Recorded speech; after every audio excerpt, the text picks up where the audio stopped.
जी बच्चों, अब हम करने वाले हैं 11.7।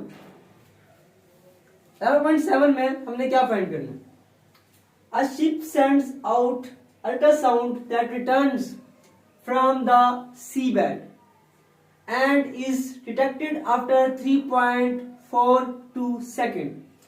If the speed of ultrasound through seawater is 1531 meter per second, what is the distance?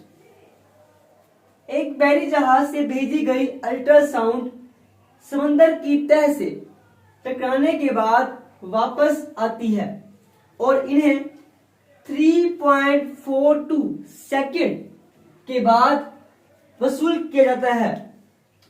अगर समंदर के पानी में अल्ट्रासाउंड की जो स्पीड है वो 1531 मीटर पर सेकंड है, मतलब 1531 मीटर पर सेकंड हो, तो समंदर की गहराई क्या होगी? हमने गहराई वही डी फाइंड करना है, जैसे हमने लास्ट टाइम फाइंड किया।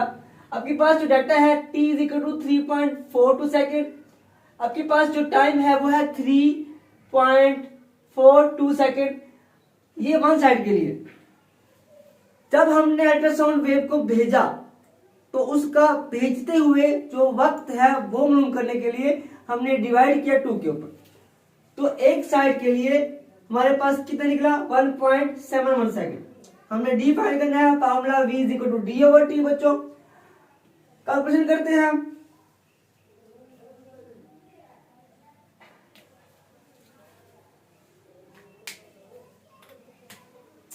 v is equal to D over T.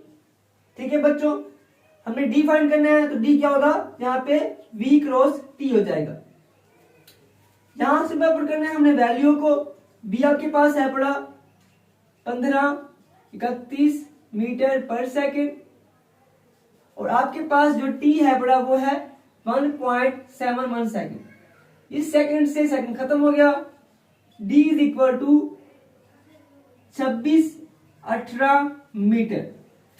जब आप इसको मल्टीप्लाई कराएंगे बच्चों तो आपके पास कितना निकलेगा? 2618 मीटर इसका जवाब निकलेगा। ये तो न्यूमेरिकल आपके पास, ये डिस्टेंस हमने फाइंड कर लिया।